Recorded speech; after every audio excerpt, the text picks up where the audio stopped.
All right, hey everyone, welcome to another episode of That's All Funny. Well, thank you for coming today.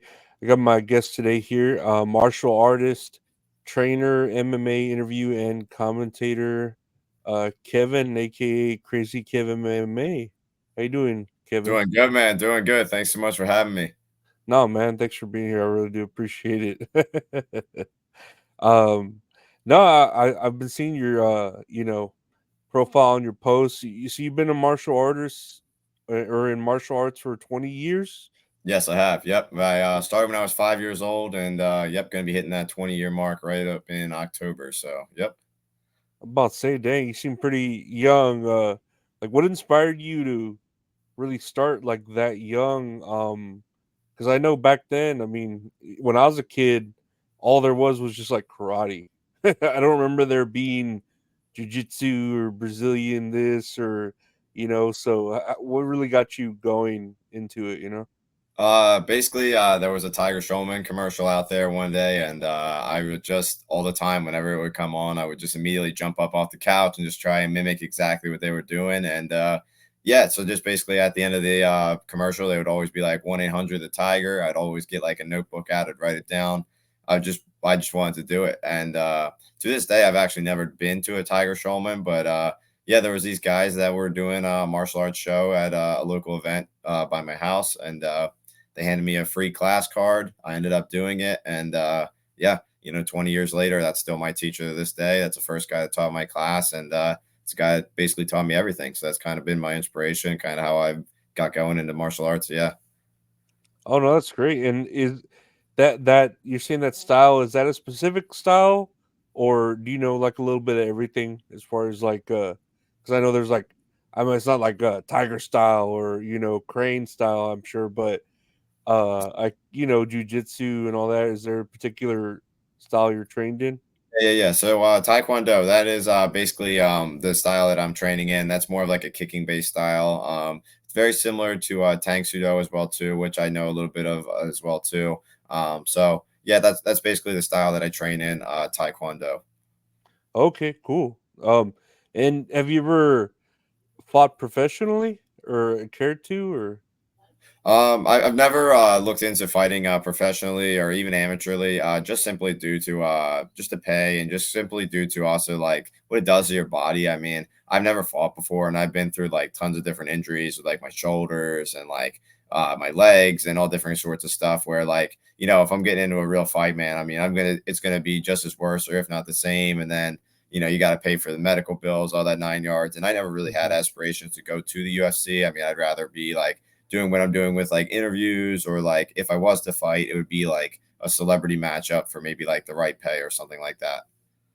Oh, that's cool. And well, I'll say this here too, and I know that's a good reason for anyone to just learn the fighting. I'm sure it's good for fitness and for self defense. Have you ever had to like defend yourself?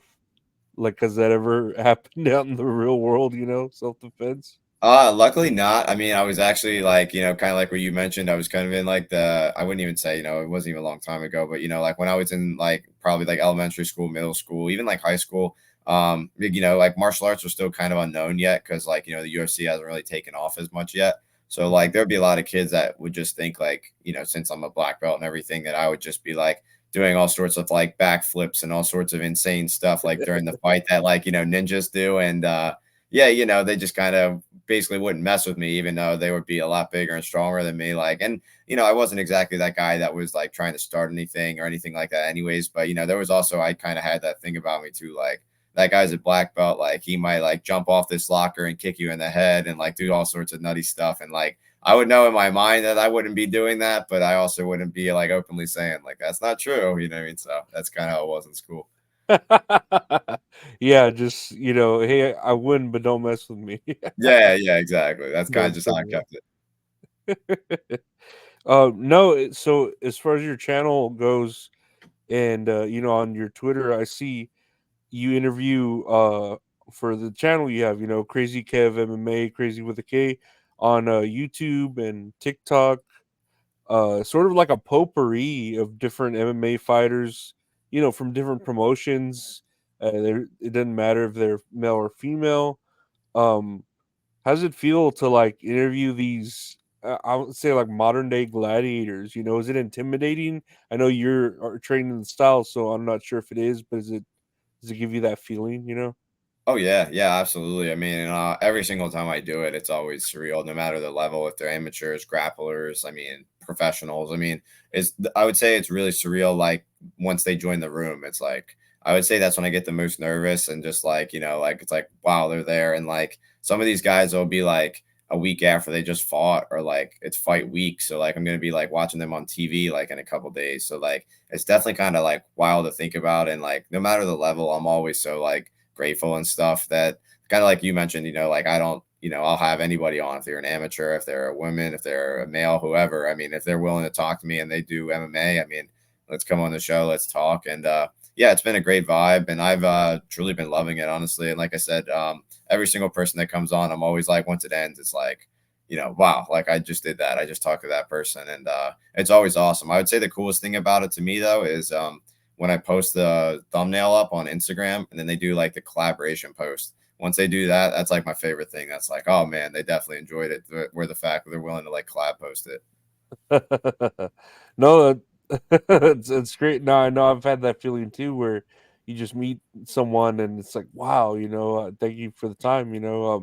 What's I'd say who's like the most impressive you've ever interviewed. Like you just said, like, wow, this is legendary. Like, this is so cool to have you on and discuss something that you're so passionate about with someone else that has that equal passion. Yeah, there's a lot of them. I mean, there's like so many for so many different reasons. It's like it's hard to even name. But I would just say like for like the fans, for the bigger people like out there, like Raul Rosa was my biggest name. I would say he's like one of the youngest fighters in the UFC, and then you have Kat Zingano, who's also another like big name, who is also a legend of the sport.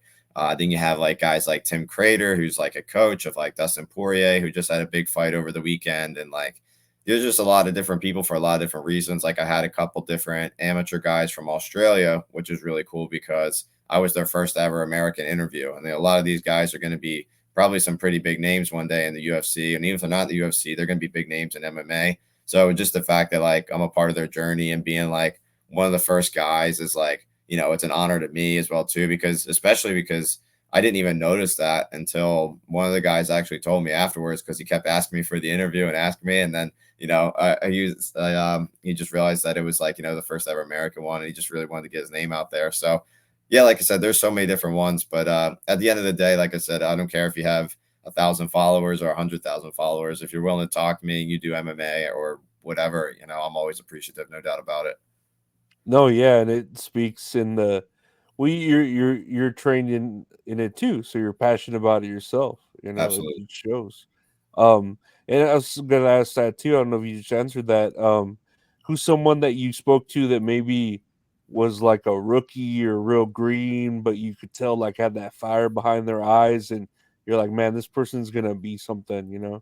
Yeah, yeah. So my first ever it's called Cage Fury Fighting Championship. That is a promotion out in Philadelphia that has a lot of professional athletes that basically they fight a couple times over there. If they fight a couple times over there, there's a good chance they're going to make it into the UFC. So there's usually a solid level of fighters over there. With that being said, there was this one kid. His name was Kevin Pease, and the way he was talking and just the confidence he had going into that fight. At the time of my channel, I was only focused on doing like UFC and like big name promotions just because I figured that would be the fastest way to grow my channel. But once I just heard him talk, I was like, man, like why do I have to do like just the UFC? Like this guy's awesome. He's got like such good confidence. He's probably going to make it in the UFC. Like this is the guy I want to talk to. So then like I talked to him and I told him that like on the show, like, dude, like if it wasn't for you, I wouldn't be reaching out to like all these other like lower level fighters because like you really inspired me to do that. So I would definitely say like, just him alone, knowing his confidence and just like seeing like, and going into that fight, he ended up winning as well too. But just knowing like, man, like that guy's got so much confidence. He's going to be a big name. Like, why not talk to these other guys, even if they're not like going to be in the UFC one day? Because they all have a story, they all have a name. So why not? And I think people will appreciate that, no doubt about it. No, definitely. Yeah, I was like, it's just you see these people and they all start from somewhere. Oh yeah. They all have that like we said, that fire in their eyes and the will and the heart, and sometimes that's stronger than any sort of stats you might see or Oh yeah. experience. Definitely. And I don't know if I'm sure you keep up with it as far as the wackiness there is with there being a lot of spin-offs with how popular combat sports have become. You could look at like street beefs, jitsu, even slap fighting, like is a little out of the box there. What do you think is like the craziest spin-off you might have seen? I know there's been like 5 versus 1 in certain countries, pillow fighting. What do you think is like the craziest MMA or MMA type combat sport where you're like, that's a little too too odd for me?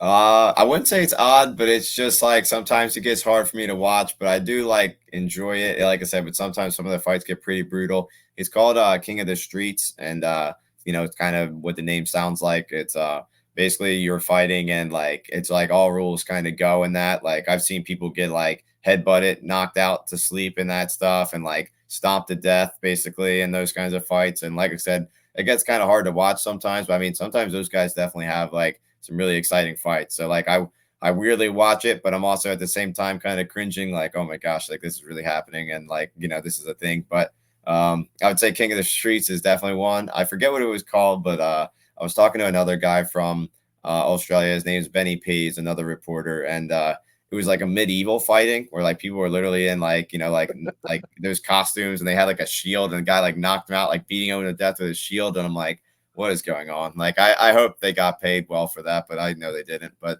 yeah, that's definitely I would say my two my hardest to watch spin-offs for sure.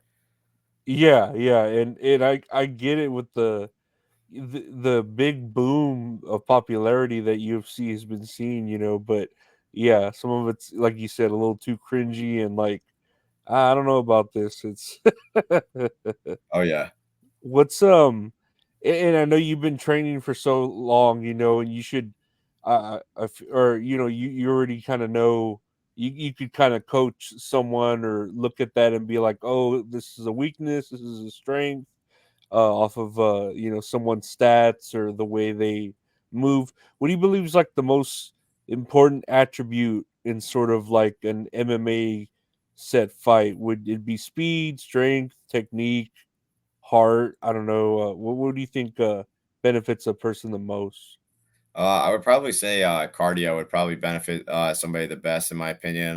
Just because it's very easy to start a fight and go out guns blazing in the first minute or two, but like can you still be that same guy in the third round, the fifth round? I mean, that's I think what really like separates the good fighters from the great fighters. So.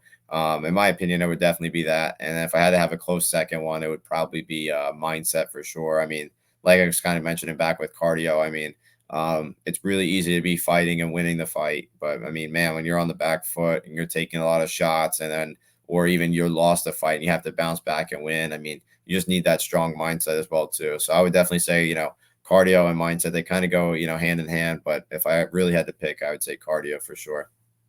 No, yeah, that makes sense because I mean, it's only what 5, sometimes 5 minute rounds, sometimes 3 minute rounds, but I'm sure it's forever in Oh, yeah. the ring, especially when you're running and punching and taking hits. So, geez, Yeah, yeah, like 1 minute definitely just feels like a long time. So I mean, 5 minutes, and then when you sit down on the stool, and then you get like 30 seconds to kind of recover, and then you got to stand back up. I mean, that's another underrated part too. That's definitely tough too when it comes to fighting.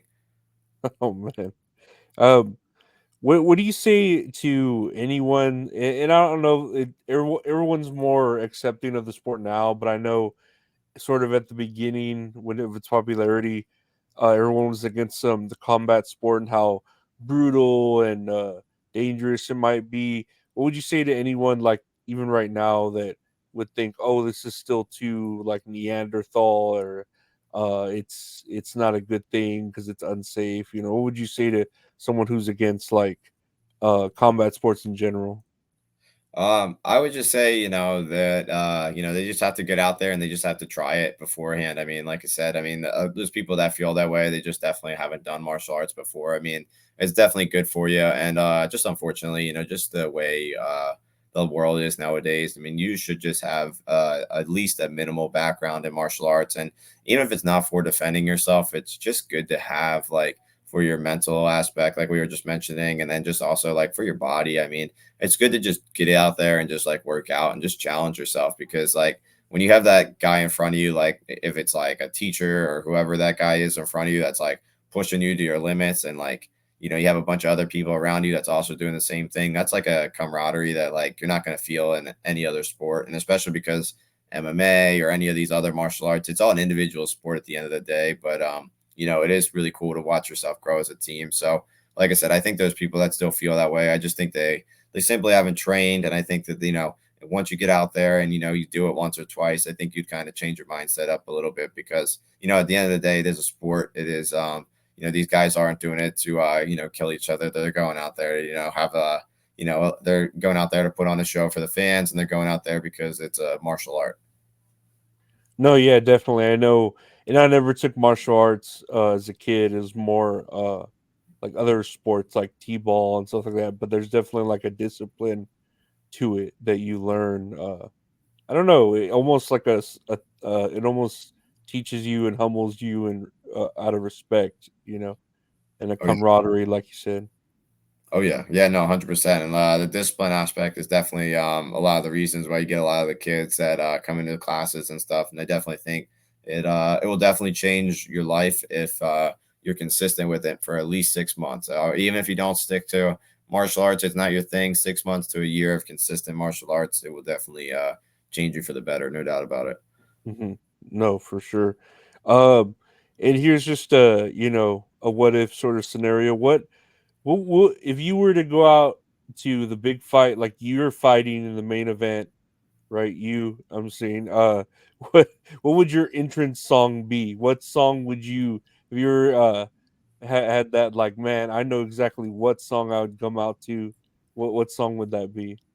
Oh man, that's a really good question. Because I always switch it up, but it's definitely a tough one because like I want to come out to either something that the fans would like, but like knowing me from like going to martial arts tournaments, I would always have like that crazy rock stuff or crazy like metal song where like I could also see myself like walking out to that. So like I always am like on the fence about it. Do I want to play with the crowd or do I want to just like get like extra amped up on the crazy speakers that they have? But like Mhm. listening to Islam's song in Newark was pretty cool. Like I don't know if that's his favorite song or what, but like he had like a super cool beat behind him, and like it was definitely a lot of fun to listen to. So like I said, I'm on the fence with like techno. I'm also on the fence with like Five Finger Death Punch. So I think if I had to do Five Finger Death Punch, because that's what I'm leaning towards, it would probably be their version of Bad Company. I know it's a remake, but I love that song, and I feel like the way they do it is just awesome. And they're definitely one of my favorite bands. So probably them, and if not them, it would probably be some sort of sick techno song and kind of get the fans into it. Yeah, and that's like a big part of it too. Like you said, it helps psychologically like pump you up, like to get into that mindset of the fight. Oh yeah, yeah, 100%. It's definitely important. And finally, at this moment, right now, which is what, 2024, past, present, who do you think is the best fighter that's at this point or of all time? Like, who would you think? Like, it doesn't matter in your opinion who may have been like legendary or is like right now, like, oh no, this is someone that's gonna be like remembered forever. Who do you think's like the best fighter at this moment in 2024? Well, right now, I mean, definitely, all time, it's got to be probably like John Jones. I mean, he's probably number one all time for sure. And then I'd probably say, probably the best fighter right now is probably, it's a toss up between probably like Alex Pereira because he was a multi-time champion. He's been looking incredible on the feet and everything like that. But then I also got to give it to, in my opinion, Islam Makhachev as well too, who just fought over the weekend. I just watched him fight live. He's just a fantastic grappler. Probably a good chance that he's going to be a double champ. And I think if he becomes a double champ, it's gonna be hard to deny him as the best fighter. So I definitely think it's between those two guys because Pereira's been a monster, and then obviously Islam as well too. So they're probably my top two, 1 and 2 when it comes to best fighters right now in 2024, and they'll definitely be Hall of Famers, no doubt about it. No, it's great. And I appreciate your time today. I really do. I want to thank you for being here. Yeah, I don't know if I got all your socials there. Where can everyone find you? I got you at KrazyKevMMA. I got your X or Twitter there at real Kevin K, and your YouTube at KrazyKevMMA, and your TikTok at KrazyKevMMA.